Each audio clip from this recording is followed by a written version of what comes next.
This is the Demystifying Mental Toughness podcast, hosted by David Charlton, and you're listening to this podcast to help you build your own mental toughness, so that you can support other people or your clients better. Either way, you will learn more about developing this plastic personality trait that all but guarantees that you will perform better and lead a more prosperous life. In this episode, we look at the overlaps between mental toughness and a growth mindset, which came to prominence due to the world-renowned Stanford University psychologist Carol Dweck. In this episode, it may look rugby-orientated by the names of the guests. However, there are lessons for any person to take away. The guests are 3 ex and current professional rugby players, Toby Flood, Lome Faatau and Steve Hackney. They've all played at the highest level and go on to discuss how they mentally prepare, taking the learning out of situations and challenging yourself. Enjoy. You talked about nerves or anxiety you mentioned there about before games. Is that something that's completely changed throughout your career and maybe the way you've actually dealt with that, the processes you've had in place? Yeah, I think so. I think you've got to control absolutely. And there's times you can't control it in the sense that you're going. I think it's almost accepting that you're going to be nervous. I think you've got to accept there's going to be. And I think it's trying to control them and keep them nervous rather than keep them become anxiety. And I remember some of the lads said to me last year, I think, or this year, what it was, like I think it was Trevor Davison looked at me and said, "Do you get nervous anymore?" And I think I'm 34 in an environment where. There's a lot of young lads knocking around now. I'm probably granddad's age. But it was, and I sort of like, I do. I still get nervous. And I think it's just managing them. I've just got better at managing them, And it's quite a difficult thing to do, I suppose, because there are games where you've been incredibly anxious before a game or nervous, however you want to call it, depending on how you depict it. And you've had an exceptionally good game. And then you've had the same sort of feeling and you've had a really poor game. And it's that ability to manage it, because that's the key to me. I think I always was, especially when I was younger, I was quite an emotive player. I wanted to be, I was quite fiery. I would sort of wear my heart on my sleeve a bit. And I think I've curtailed that a little bit now. I think I've become better at it, but it's still certainly there. You speak to any of the boys, I'll still say I sort of, the toys got the pram on occasion. But I think it's just the ability to sort of stay as level as you can and try and stay present. They're the 2 big things for me, and I'm still working on it to this day. I don't think it ever leaves you, because it's natural instinct or natural human emotion to project yourself onto another's thoughts and feelings, and I think that's still part of the process of developing. I'm 34, and it's still trying to talk to young lads about how it can affect you and all that sort of stuff, and I think it's still part of a huge process to manage it, really. How do you go about it then for say the last 24, 48 hours before a big match? So I'm fairly relaxed. I've got 3 young ones at home now, and so that I don't really get time to think about it. So I had about 15 seconds in the car. But I was always quite similar. I always try and push it away. I always sort of say, like, I'll deal with this. I'm much better. I'm talk about the French. The French always used to be in a hotel night for a game, home or away. That's what we did. So at home we'd go, because the French need this sort of long winding road to a game, whereas I just don't. I think I'm very happy to come in with a smile on my face, an hour and 15 out, have a bit of a giggle with someone, laugh about, and then I'm very happy just to switch it. And I've always found that I'm better at that. Now I've thought about the game quite a lot coming up to it, so I think it's part of the process. I've give myself 5 minutes to think about positive stuff. How do I want tomorrow to look? How do I think the game should play out? What structure in place? Then I'm dropping off. Then I'm going to do something else. Then I'm doing it again in 25, half an hour. There's this constant sort of reflection on what's happening in the game, or this constant sort of ebb and flow about what I'm thinking about.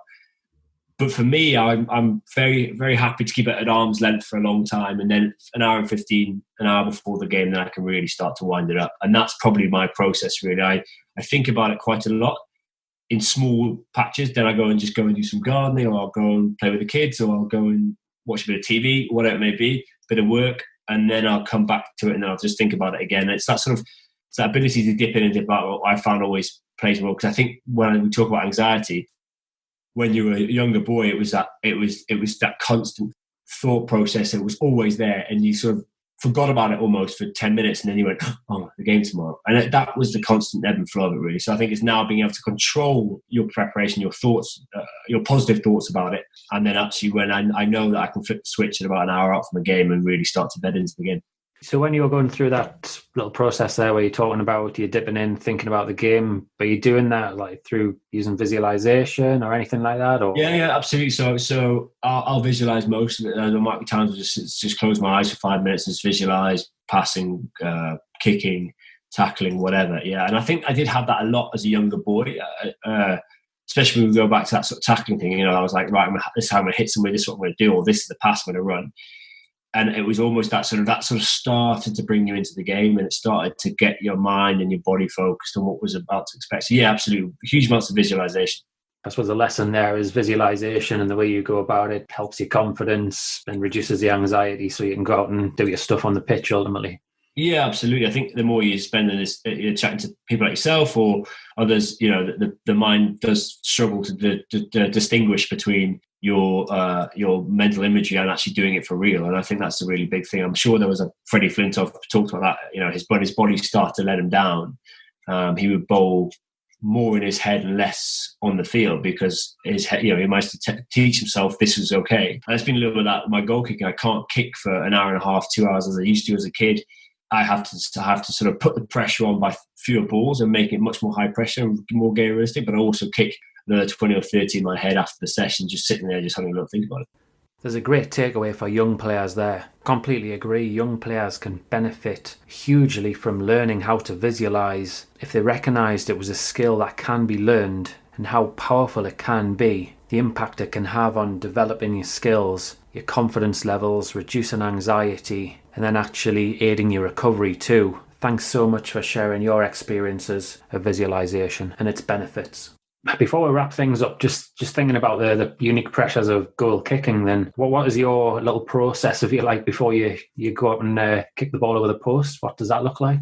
So it's I think it's never been a fixed thing. So I think over time you sort of learn what works for you, but in terms of routine or whatever, but you've always got to have for me, it's got to have 2 or 3 things about it. And I think for me, it's the moment I get the ball, that's the start of the process. So if someone's scored a try, I get the ball, and then once I've got the ball, there's quite a few times in my career where the coaches have laughed at me for they scored a wonder try, and all I care about is getting the ball.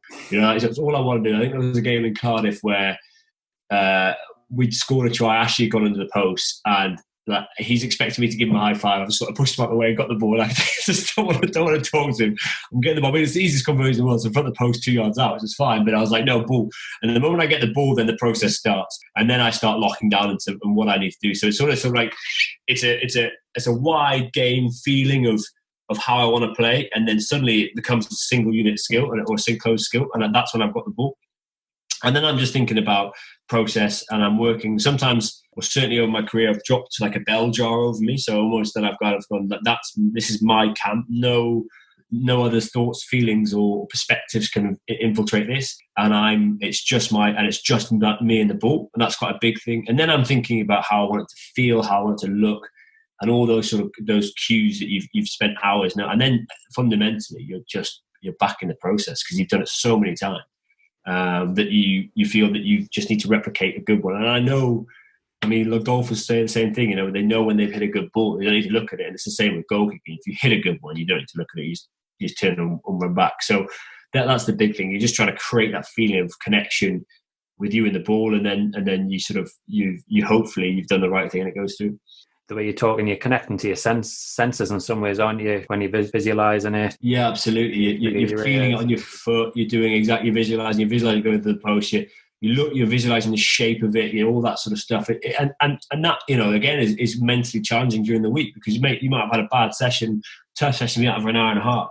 Your body's fatigued, your mind's fatigued because you've been running a session at fly half, and then you've got to go out and hit 30, 40 kicks, and you've got to try and keep yourself going. And there are times absolutely in my career where I've just kicked for kicking's sake, and I'm getting nothing out of it. I'm just kicking, and I'm not stimulating myself mentally. I'm not challenging myself because I can hit as many as I want, because I'm not putting any pressure on myself to get it over, because I just throw another one down, kick it again.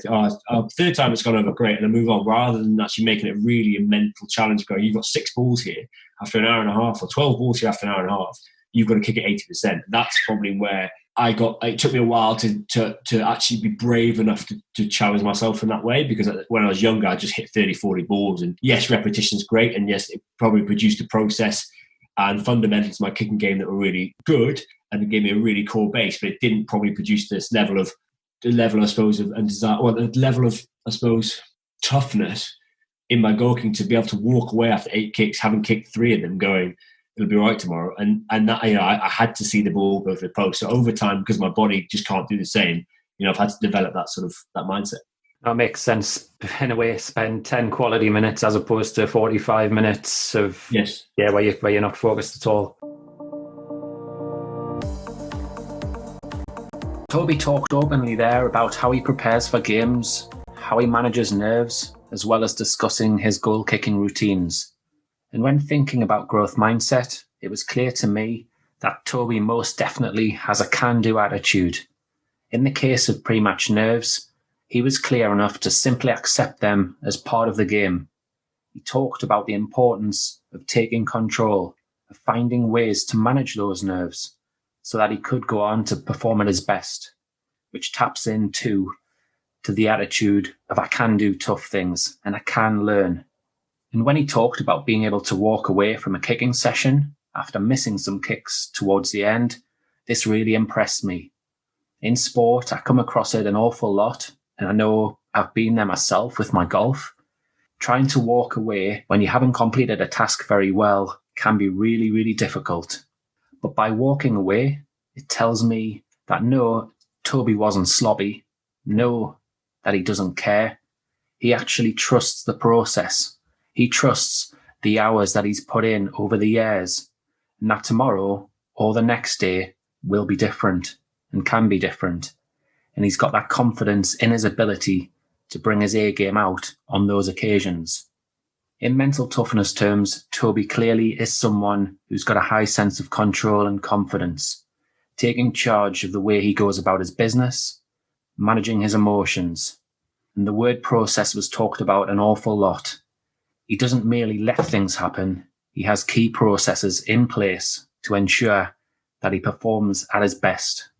And now, in the next clip, former Hurricanes Super Rugby player Lome Faatau tells me about his experiences of improving as a player and as a person. So, in terms of rugby, how do you see the words mental toughness and how that actually applies in a rugby setting? It's an interesting question. I think, firstly, I'm certainly not one who's a professional in that kind of arena, but I guess from my own experience and how I've kind of dealt with in my own ways in terms of focusing on the game itself and how I've prepared myself. This I'm talking from a professional experience. I've learned a lot around players that I've been playing with, some very well-known rugby players, and I've been able to take from them what they've kind of experienced themselves and worked off them. There's a lot of areas in my game that I know that I've had weaknesses in, and it's somewhere where I've certainly I don't know whether you say unfortunate or not. The media have certainly jumped on there and certainly given their 2 cents worth about letting you know how bad you've played. So there are certain areas in my game that I knew that I've had to work hard on, and I think I've used that as fuel. So in terms of mental toughness, I've just taken that on board, really bottled it up, and used it as fuel to really try and get better in those certain areas. And that, but at the same time, I know areas where I'm really strong at that I've certainly used as well to try and be better than other oppositions when we've come up against them. So in some ways, when you're talking about knowing your strengths, there, self-awareness has got to be quite a key attribute there. Yeah, most definitely. I think every athlete has one or two things that are probably their weakness or an area that they know that they've probably got to work on and that.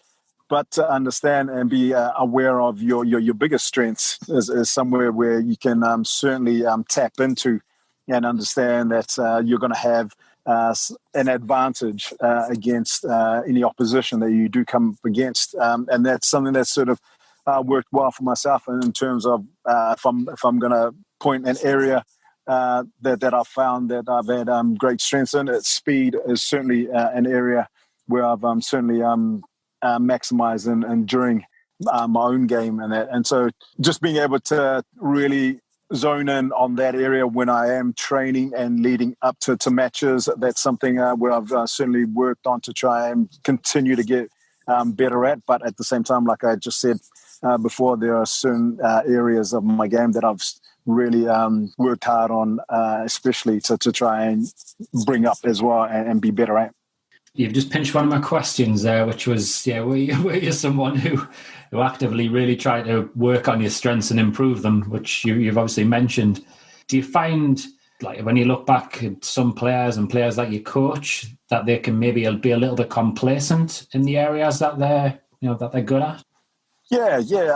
I guess when I was doing a fair bit of rugby coaching, there was obviously being a backs player. There are areas where I found that I had a lot more experience in playing as a winger in the back three. I was able to help a few guys in terms of working on their positioning and in terms of one-on-one situations about how to beat the opposition player, and also looking at depending on certain situations that they've found themselves at, that they felt it's an area that they wanted to work more on, and being able to help them along with my own experience, it's certainly given me that little bit more.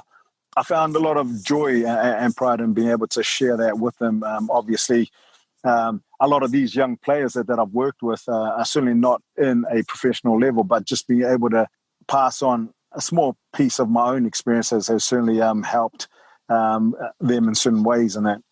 Did you find that under like different coaches and different cultures in clubs that there might be like more of an emphasis on working on strengths in some cases?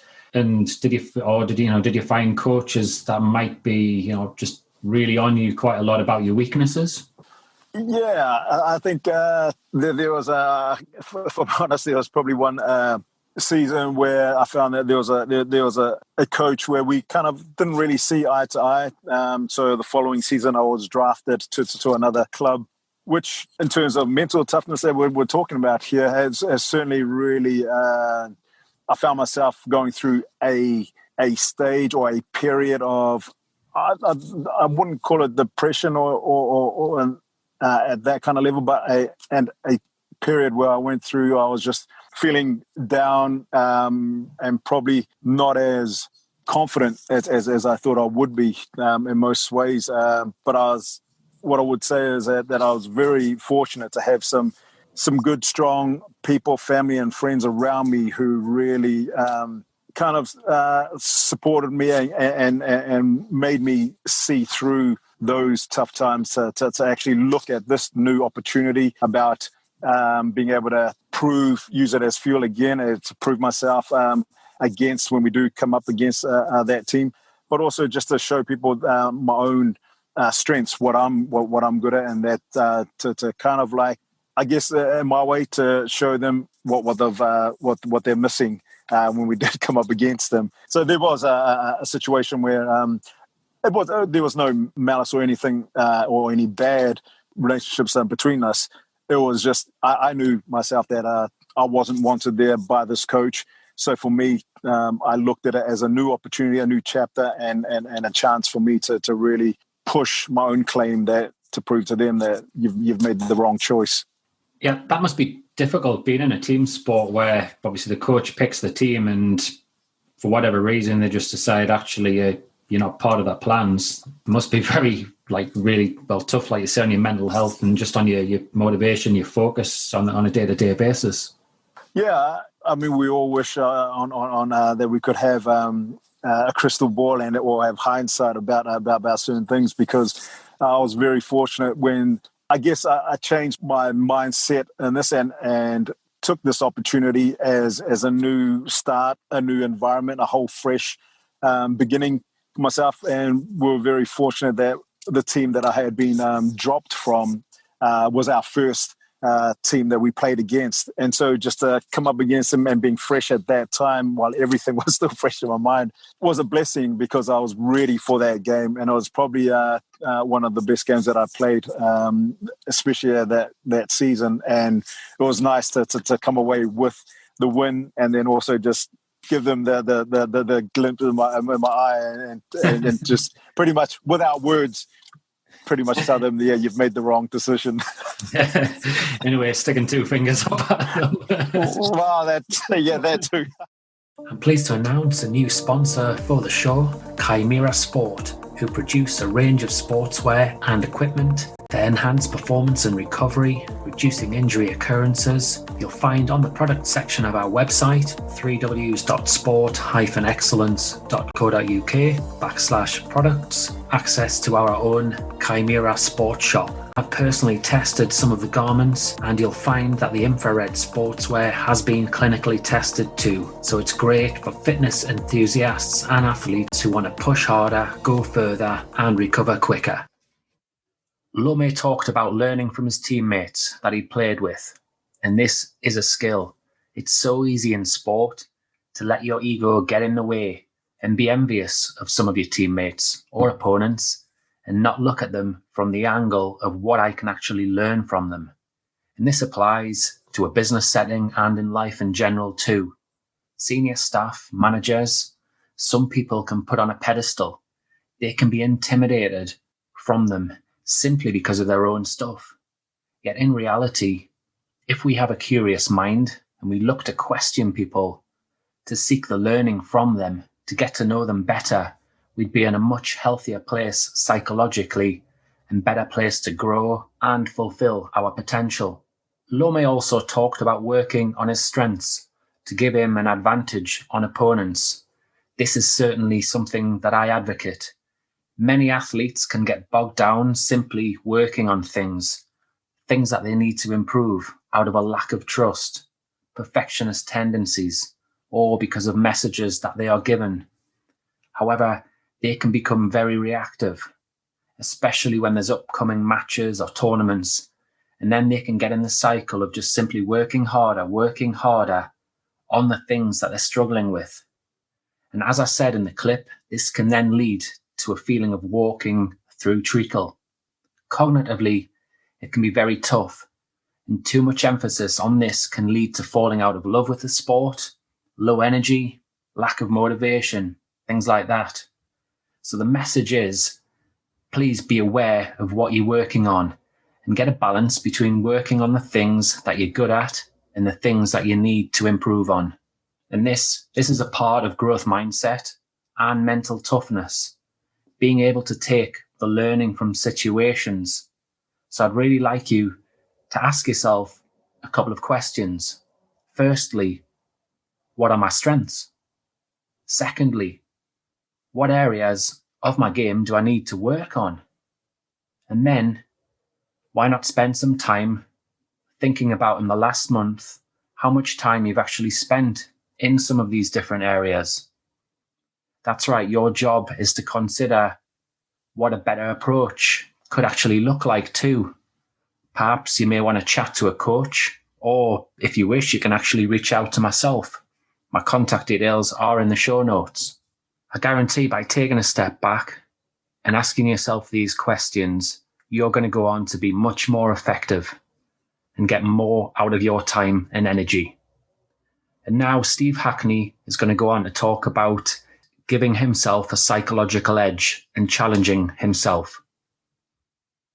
You're working with coaches, mentors, consultants. I can imagine you come across some that aren't necessarily earning the income they would like to earn, and they're feeling a little bit stuck. What do you say to those type of people to help themselves? Yeah, it's a good question, that. And we get it a lot, in fairness. And it's not just because of what's happened in the last 6 months with the virus, but generally speaking, I've been working with coaches and consultants for getting on for 20 years now. And really, the problems they haven't really changed. And I personally believe that a lot of the time firstly, they keep doing what they're doing, so they're going to get the same result. And you've got to change that habit, or you've got to break that, because they'll just keep getting the same result if they just keep doing what they're doing. So that's one of the first things we look at when they join us. We have a program that does things differently. But I would say that actually a lot of it comes down to work ethic always. And I think that's the same in any field, not just in business, but in sport and any field. And it's something that we talk a lot about our guys too. So something that most people would think wouldn't make a difference, but I can tell you it makes a massive difference. We have a number of books that we recommend our mentor community read. They're business-related books, they're autobiographies, that kind of stuff. Mainly from people, obviously, that have done well in business or they've done well in their various different industries, whether that's sport or musicians, whatever it may be. And the confidence that people get from reading really good books, and obviously you've got to be careful on the books. I've read literally hundreds and hundreds and hundreds of books, and we've distilled the list down to about 50 or 60 books that are real gems that people can read and get a massive amount of value from. But the confidence that people get from reading, because the reality is most people don't read, and if you think about it, if someone puts together a book, usually it's a life's work, okay? And say 300 pages, you're getting the life's work of all the mistakes they've made, all the challenges they've had, how they've overcome them, what they've done to kind of break free from the disappointments along the way. And it could be 20, 30, 40, 50 years of experience. And you get that in 300 pages of a book. And it might take you 3 or 4 hours, maybe 5 hours to read one of those books. But at the end of it, the stuff that you get from it is just incredible. And people really underestimate the value of reading high-quality books that, particularly in our field where we're business-oriented. So things like, as I said, the business success books and autobiographies really do give people an edge because not many other people are doing it. And I use a term called give the industry the respect it deserves. And what I mean by that is just because you're a coach or a consultant or a mentor, you have to work at it. You wouldn't expect a professional athlete to, say, right, okay, I'm going to be a footballer and not do anything about it. You can't just say I'm going to be a professional athlete and expect it to happen. It doesn't work like that. You've got to put the hours in. And, it is a conversation we do have a lot with our guys. And it's, look, give the industry the respect it deserves. How many books have you read this week? Read one book a week. And, most of the consultants, coaches and mentors in the world aren't doing that. So that gives you a psychological edge. I remember in his heyday, Mike Tyson, who was an unbelievable boxer. It all ended pretty badly, didn't it? But he was an amazing boxer, arguably one of the best ever. And I remember listening to an interview prior to one of his big fights. And they said to him, and I forget who the interviewer was, but they said to him, Mike, you get up at 3:30 in the morning and go for a run. Now, why do you get up so early? And he said, well, I know that nobody that I'm fighting against is getting up at 3:30 and going for a run. And he said, that just gives me a psychological edge. And stuff like that, I think, is so important because actually, and that's, I kind of relay that in terms of reading books. And obviously reading books isn't the one thing, but it's one of the things. Because, every book you read, as long as it's a good book, kind of gives you that confidence. And if you know that most other people aren't reading these books, it gives you an edge. It gives you a huge edge. So but those are the sorts of things that I talk to our guys about is, give the industry the respect it deserves. You wouldn't expect a professional athlete just to turn up, not train, all week, all month, and expect to perform on a Saturday afternoon. You have to put the hours in. It's a simple equation. Put the effort in and get the rewards out. It's not rocket science, another thing that we say a lot. And I truly believe that. Show me someone who's been successful and, you look at the amount of time, effort, and the challenges along the way they've put in, and there will be many. But they will have put a lot of effort in to get to where they are. You can't just become really good at X, Y, and Z if you don't put the effort in. At the same time, I suppose you can put the effort in, but you can also go around in circles and spend your time doing the wrong things. So, what advice there would you give to the coach, the consultant, in terms of like how they spend their time? Yeah, it's a good question, and the best answer for that is firstly find someone that has been successful in your field and knows what they're doing. So it's one of the reasons why we work with the number of coaches and mentors and consultants we do is, what we do works. And, we help them build successful businesses because we ask them to do stuff that we know works. So they're not being busy fools, which is really what you were meaning. But, as long as they seek out people that are successful and they copy what they do, there's no science to it other than, look at who you want to be like, find them, copy them, read their books if they've got books, listen to their webinars if they do webinars, go to their seminars if if you're allowed to go. Obviously, at the moment, that's pretty difficult. But, consume them and devour what they say and how they do it. And, you'll then actually not be a busy fool. You'll be doing stuff that, is going to pay off. It's why I say, look, we've got a recommended reading list. Don't go out there and read every business book you can get your hands on, because a lot of them are poor. So, stick to the recommended reading list. And we know that those books are going to give you an awful lot of really good content for you to actually help develop yourself further. So, yeah, it is important. Yeah, it is. It's true as well. With nowadays, there's so much noise out there, isn't there? It's easy to get distracted, I suppose. And then you'll have the type of people who will prefer the YouTubes or the social media as opposed to actually asking for support. And it's so, it's a skill, I suppose, to ask people, isn't it, really? Yeah, it is. There's a guy in America called Dan Kennedy who's a brilliant direct marketing and sort of marketing strategist.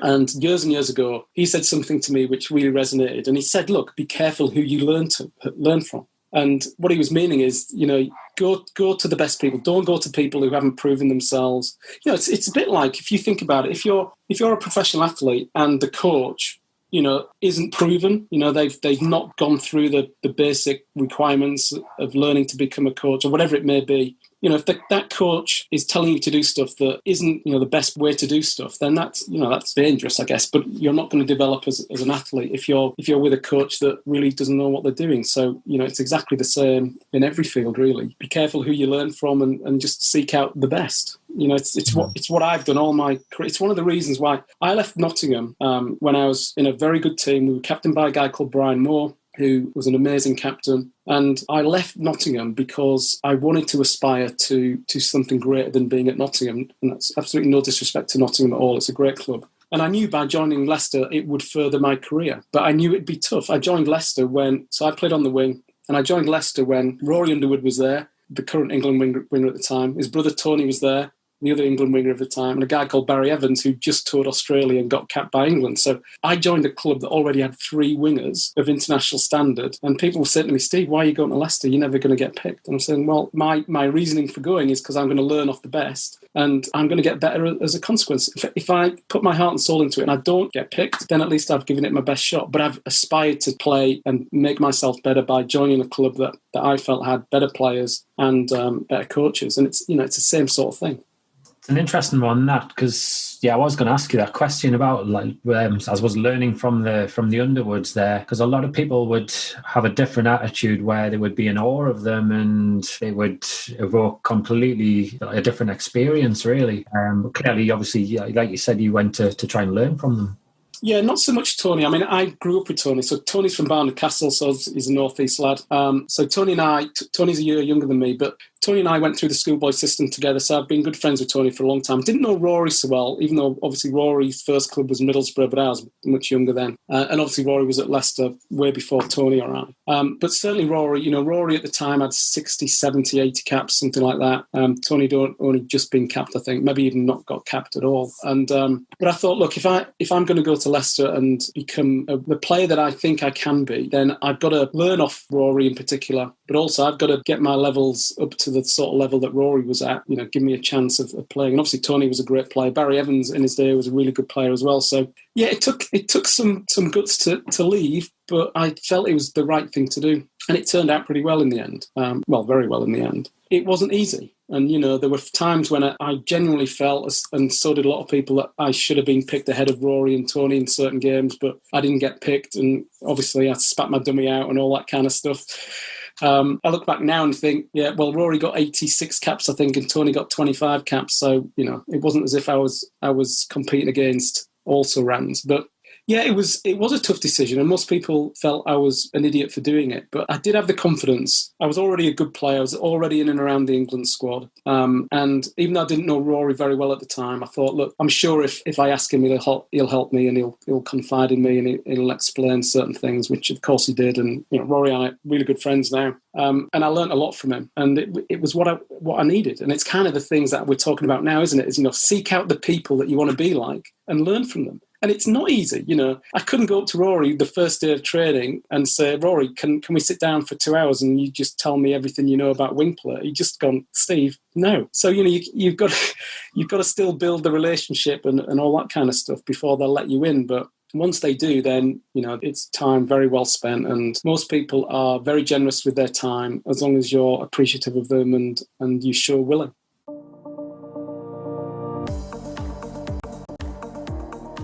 It was fascinating listening to Steve talk, and I love that statement. Keep doing what you're doing and you'll get the same results. There's certainly something in that.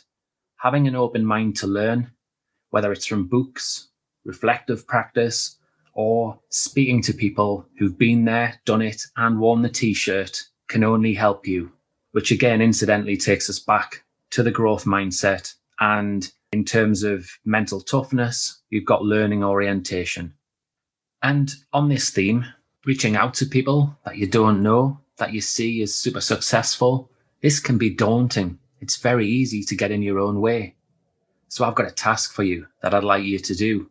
I'd like you to consider someone that you really admire, that you respect in your field, or in a different field for that matter. And now think about a question you would love to ask them. And also consider how you can get a hold of them, how you can contact them. You know, in today's age of social media, does allow us more reach. We can contact almost anybody if we try to. You might not get an answer, but you can certainly make contact.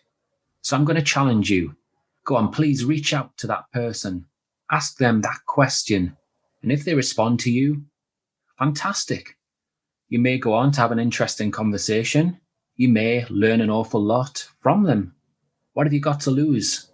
You never know, you might even go on to build a positive relationship with them over time. It can happen. One conversation, one meeting could have a huge impact on your life. And while you're considering this approach, how does it make you actually feel?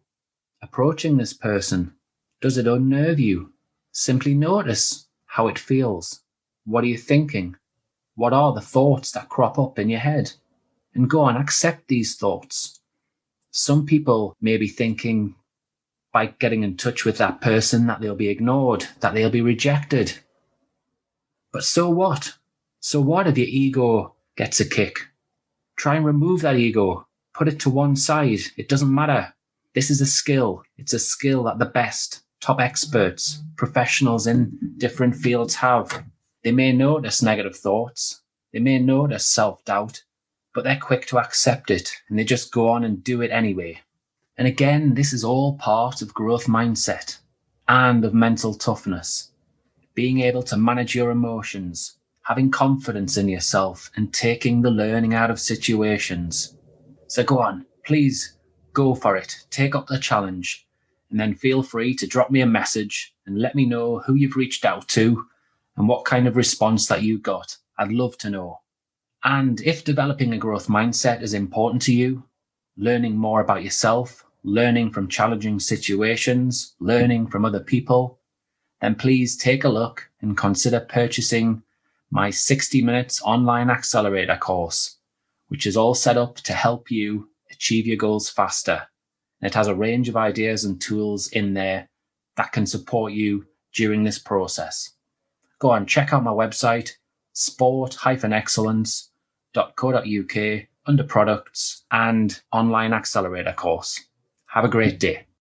If you enjoyed this episode of the Demystifying Mental Toughness podcast with David Charlton, do check out my website, sport-excellence.co.uk and my online sport psychology resources. The Sport-Excellence website has essential resources for anyone looking to build their own mental toughness or the mental toughness of their athletes or teams, or if you want to achieve peak performance more often or optimal functioning. The Sport Excellence website has everything you need to keep moving forward and thrive. So go on, head over to sport-excellence.co.uk to find out more.